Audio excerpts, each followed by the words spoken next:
All right, I think we're recording. How's everybody doing? My name is Chris Schneider. We're here doing the presentation for our COM 115 class. I'll give a little bit of background about myself first before we get into everything. I did 10 years in the Navy. I was an IT in the Navy, so worked on network systems and communication systems, so satellites, crypto, message traffic, all that kind of good stuff. I did 10 years and decided to get out. I am currently a network engineer, back working again for the Navy. Still working on board the ships and still supporting the network side of the house, basically working on jobs and correcting issues so the ships can get underway and do their job. So that's a little bit about me. So today we're going to talk about something that a lot of IT professionals don't really pay attention to, and we kind of out of sight, out of mind, and that is going to be Ethernet cables. So what I mean by out of sight, out of mind, and not really paying attention to it, I've been with this current company for about 8 months, almost going on 9 months now, and I went for a shadowed call, basically working with another individual to kind of get my skills up and work on new equipment that I haven't seen before or touched in my 10-year career. And got on board the ship. We had another team fly out from San Diego that was working on the actual software side of the house, something that we don't provide help for. And we were working for about 2 hours, and I'm noticing, hey, we're still having these issues. The software side looks really good. What else is going on? And something that we don't really pay attention to, like I said, is the easy stuff, the starter stuff. Is the power on? Is it hooked up? That stuff that out of sight, out of mind. You just assume that those things are done, and that's not always the case. Uh, so I asked the sailors that were working with us, like, hey, can you guys go grab me the cable and let me just take a look at it and make sure the cable's good. Something sounds kind of dumb in the moment, but hey, let's just look at it. So they bring me the cable. All right, I'm looking at the cable, and everything doesn't match. Right, and I'm like, ooh, so we got a team from San Diego. I'm the new guy on the block. I'm trying to help out and just point out, like, hey guys, like, cable's bad, right? So something that everybody kind of assumed was good, we didn't pay attention to it. We're going straight to the software side and not even looking at the actual physical piece of it. So, needless to say, long story short, we basically were able to kind of throw that cable out, made a brand new cable. We tested it in house, hooked it up, system was good to go immediately. Probably could have helped saved a couple days worth of work. So, in this story, kind of the main point that I want to get across, and something that a lot of people think that's getting phased out, and it's not true, is the Ethernet cable. All right. So today we're just going to give a quick overview what an Ethernet cable is, what it does, and give you some examples that you can kind of recognize when you go to the store. All right. So what is an Ethernet cable? All right. It is a data cable that provides means of passing information throughout a network. All right. Now, simple terms. All right. If you don't have it plugged in, it's not going to work. All right. Yes, you have Wi-Fi. Yes, you have fiber. You have other options. But a lot of your back-end systems, when we're talking internal components of a network, Cat 5, Cat 6, Cat 7, Ethernet cables are being used on a normal basis, and they're still being evolved and still being added new features. All right.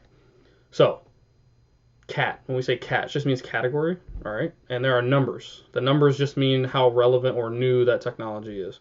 So the Cat 5e cable, all right, this is a 5e cable. We have a picture up on the screen. It's one of the oldest models, but still being used. It's something you would buy or see at like a Walmart or a Best Buy, right? Something you can hook up in your house. Cat 6. Cat 6 gets a little more intense. They added pieces in between to protect from, we call it noise bleeding, all right, which is basically interference of data and it being passed through that medium across the network. So you see on the screen Cat 6 has a little plastic piece, and that's about it. Cat 6e, which I have an example here, and I cut it open so you guys can look at it. You got that plastic shielding right here in the middle, and you have what are called twisted pairs. All that means is that the wires are twisted together so you understand what colors go with what. And we'll get into that in a second. All right. Cat 6a. Now this is one that's probably going to be a little bit more pricey, but it's got a bunch of components. Still has a little plastic piece. All that does is divide the wires internally, all right, so they don't get twisted up and ripped. But you also see that metal shielding, all right? That is another added layer of interference to that cable, right? And you also have that little tiny wire you see on the right-hand side, and that's called a ground wire. So that, again, helps with interference. helps with surge protection and things of that nature. All right. Cat 7. Cat 7 has the foiling that you see, and it's also foiled around the twisted pairs. All right, so again, this is all for interference and electrical surges, right? Because you have something called PoE, or power over Ethernet, and some of these Ethernet cables can actually provide power to what they're plugged into, which is pretty cool. All right, so we talked about that. All right, we were kind of discussing obviously the different cables. So I'm gonna show you a picture. It's gonna look a little bit confusing. Don't want you to get too wrapped up in everything. All I want to show in this picture and kind of give you some insight on is the internal components of what the cable looks like. Okay. Now, if you look at the straight through and the crossover side, all right, a straight through cable is your normal cable that you'd buy at Walmart, Best Buy, Target. All right. This is what you have in your house. You have it, sometimes people have it hardwired through their house where you can just plug up and go. This is called a straight through cable. All right. All the cable colors have to match on each end. So if you actually pick a cable up and look, right, you can see the colors that match, and that's all that needs to happen, all right, for it to properly work. So even if you're making these cables on your own, this is what it would look like. All right, crossover cable. All right, if you're not in the network space, you don't really understand. You maybe not have seen a crossover cable. All it is a cable that we can utilize a laptop and hook into a switch and manage that switch. All right, so it's kind of a cool feature. So in conclusion, this is kind of a rough go over of Ethernet cables. Not anything that's too crazy or in depth. I could go on and on about this topic. I did training in the Navy with it to kind of actually show people how to make them and how to scan with them and make sure they're good. But yeah, so crossover, straight through, the color combos, the categories. All right.